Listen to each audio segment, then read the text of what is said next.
A Vila Buarque foi cortada ao meio pelo elevado Costa e Silva, conhecido como Minhocão e inaugurado em 1970, que vira praia nos fins de semana.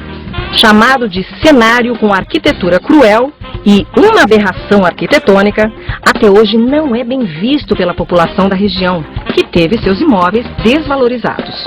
As pessoas me falam, o que faz com o Minhocão? Implode. Não há mal nenhum em destruir algumas coisas. A gente tem de tirar algumas coisas. É fruto de um erro. As pessoas erram, as civilizações erram. Querendo ou não, o Minhocão contribuiu muito para a desvalorização dos imóveis e para a degradação do ambiente econômico-social da Vila Buarque.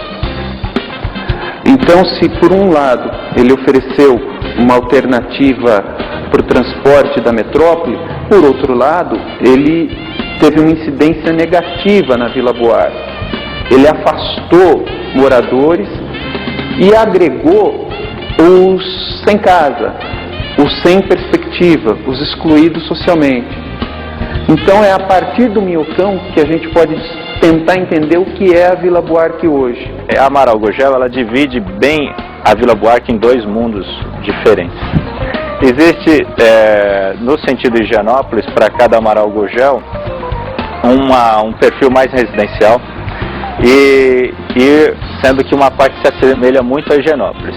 Por sinal, alguns estabelecimentos comerciais falam equivocadamente que certas ruas da Vila Buarque é Higienópolis. O Minhocão cria uma temporalidade distinta para a Vila Buarque, o antes e o depois.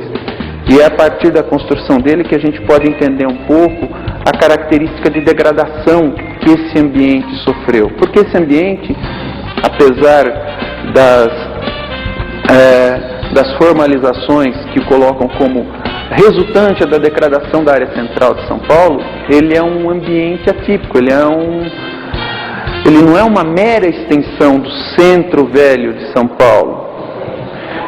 Ele está inserido na franja de um bairro de alto padrão, que é Higienópolis, que tem um público diferenciado, que tem um nível de consumo e de educação diferenciado. Ele atrai para si, em função das instituições de ensino, Santa Casa, Mackenzie, própria Escola de Sociologia, ele atrai para si um público diferenciado. É verdade mesmo, você sente isso quando você chega à noite aqui para dar aula, por exemplo. Você passa o Minhocão, você fica com essa sensação que você está mais protegida, sabe? É um canto, assim, você está mais aconchegada aqui nesse quadrilátero Santa Casa, Minhocão, Largo aqui da biblioteca, Praça da Biblioteca. Você está mais contida, mais abraçada, vamos dizer, nesses quarteirões, né? Entretanto, esse ambiente passou a sofrer uma grande degradação, que nós não podemos negar. Essa degradação tem uma explicação, uma intervenção radical, brutal, no cotidiano do lugar, que mudou a geografia do lugar, que expulsou pessoas e que gerou uma área abandonada, uma zona de ninguém no centro de São Paulo. Porque o Minhocão inviabilizou um pedaço da vida. São Paulo anterior à guerra era desse tamanho. São Paulo pós a década de 50 é isso que nós conhecemos. Portanto, fazem 50 anos apenas, e é muito pouco tempo, para a gente saber exatamente o que fazer. Agora, uma coisa eu te digo com clareza. Eu juro que eu sei exatamente o que não fazer. Não fazer um Minhocão.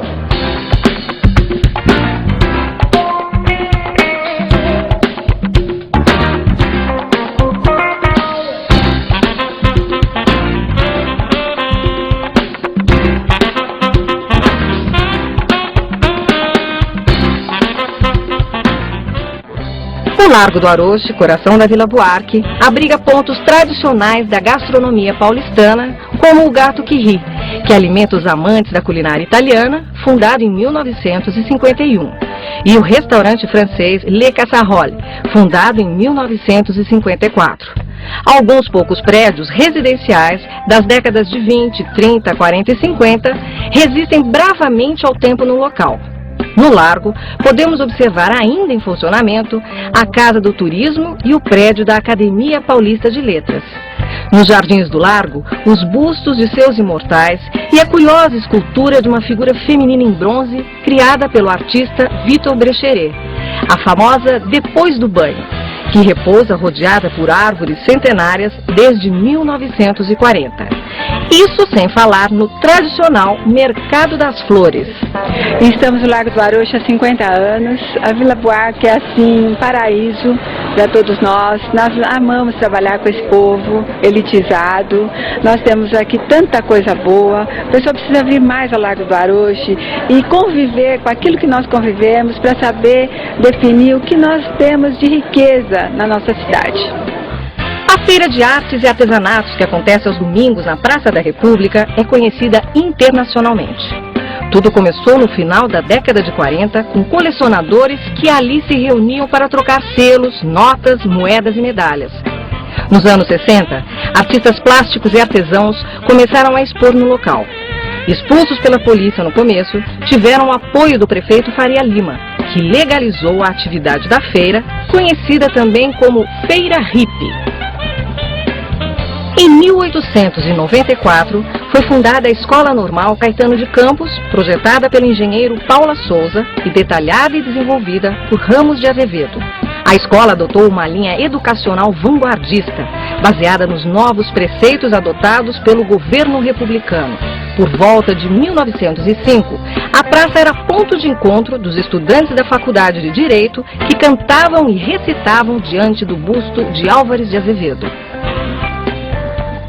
A Praça da República foi palco de importantes manifestações, como em 23 de maio de 1932, com a morte dos 4 estudantes, Martins, Miragaia, Drauzio e Camargo. Em 1968, transformou-se em um dos principais locais de São Paulo das manifestações contra o regime militar. E em 1984, foi um dos palcos do movimento pelas diretas já.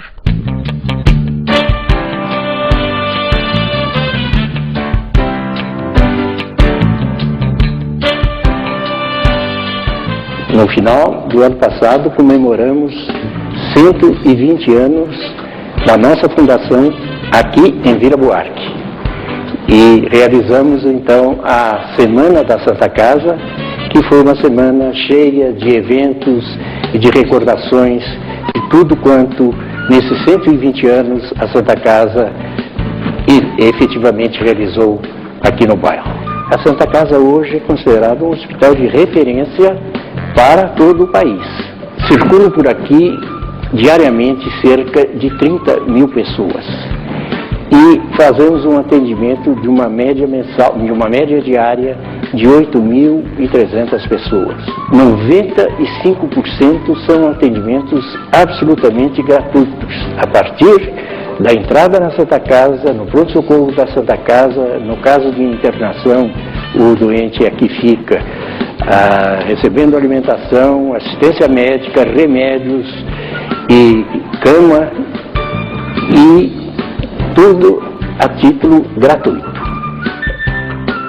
Praticamente desconhecido pelo público, é o Museu da Irmandade da Santa Casa de Misericórdia de São Paulo, em Vila Buarque, constituído por mais de 2.500 peças, antigos documentos, móveis, esculturas, grande pinacoteca com retratos de benfeitores e beneméritos da Irmandade.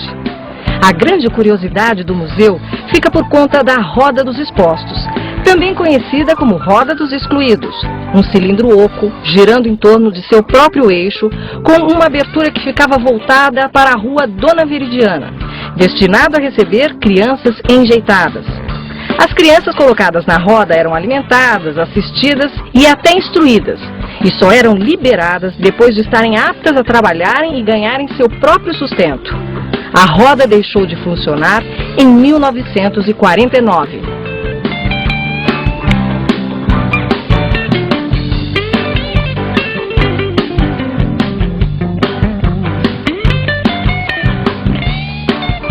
Telas, molduras, tintas, pincéis, caixas, cavaletes, todos os domingos,